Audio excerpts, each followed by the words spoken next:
Ambernath MIDC दलालांचा सुळसुळाट झाला असून 4 ते 5 पट भावाने जमिनींची विक्री होत आहे।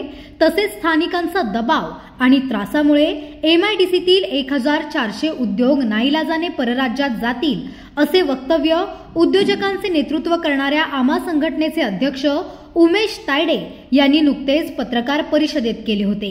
मात्र या एकतर्फी आरोपानंतर स्थानिक भूमिपुत्र चांगलेच आक्रमक झाले असून बुधवारी भूमिपुत्र नरेश गायकर यांच्या नेतृत्वात भूमिपुत्रांनी मोठ्या संख्येने आमा संघटनेच्या कार्यालयावर निषेध मोर्चा काढला। यावेळी आमा संघटनेचे अध्यक्ष उमेश तायडे यांच्या विरोधात तीव्र घोषणाबाजी केली। तायडे यांनी केलेल्या एकतर्फी आरोपांमुळे आमची मान खाली गेली असून माध्यमांमध्ये चुकीची माहिती प्रसारित झाली। त्यामुळे सत्य परिस्थिती जनतेसमोर मांडण्यासाठी भूमिपुत्रांनी आमा संघटनेच्या कार्यालयावर हा निषेध मोर्चा काढला असे स्थानिक भूमिपुत्र हबप विश्वनाथ महाराज वारिंगे यांनी स्पष्ट केले। जे या तायडेंनी जी बाईट दिली त्या बाईटमुळे आमची स्थानिकांनी एवढं आम्ही सहकार्य केल्यानंतर सुद्धा कुठेतरी आमची मान त्या ठिकाणी खाली झालेली आहे। कारण एवढं सहकार्य आम्ही शासनाला करतो तरी देखील मात्र तायडेंनी दिलेली बाईट की शेतकऱ्यांच्यामुळे या कंपन्या गुजरातला चालल्या, कुठलीच कंपनी गुजरातला चाललेली नाही।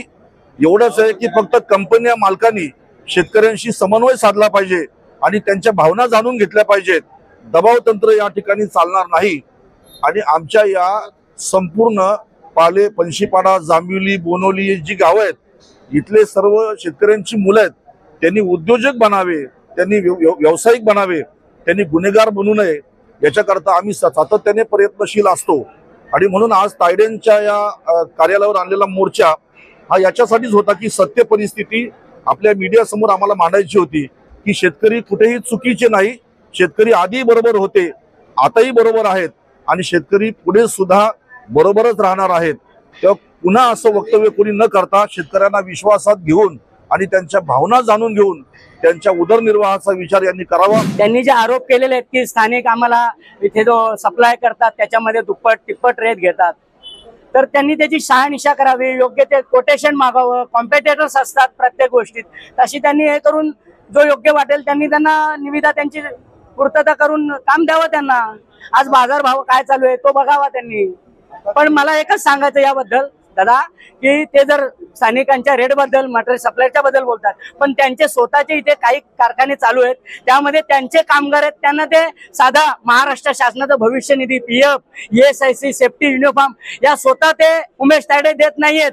हे सगळे उदाहरण तिथे आम्ही ते सिद्ध करून दाखवू शकतो। असं असताना ते इथे फक्त आव आणतात की मी इथल्या उद्योग व्यवसायाला चालना देतोय, तर नाही, हे हा चुकीचं आहे। ते उलट इथला उद्योग व्यवसाय बुडवायच्या मागे लागलेले आहेत। इथल्या स्थानिक भूमिपुत्राला, बळीराजाला पाताळात गाडण्याचं ते षडयंत्र करतायत, पण ते आम्ही षडयंत्र हाणून पाडल्याशिवाय राहणार नाही। ही नुसती माफी मागून थांबणार नाहीये, तर त्यांना तसं आम्ही तर त्यांची ही संघटनाच बाद करा सांगतोय।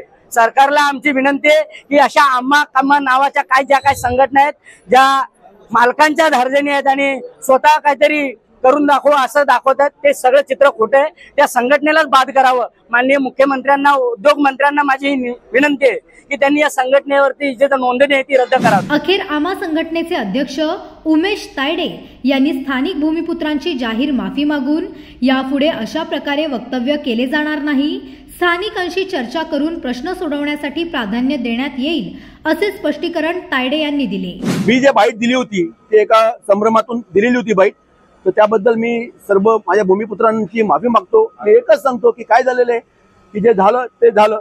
आपल्याला एकत्र येण्यासाठी आपण काय पुढचे काम घेतोय, भूमिपुत्रांना त्यांचे अधिकार मिळाले पाहिजे, हक्क मिळाले पाहिजेत, ते आपण ठरवले आणि त्याच्यासाठी पुढचे कदम ते आपण आमदार साहेब, महाराज साहेब आणि सर्वांचे एकत्र येऊन आपण पूर्ण करूया।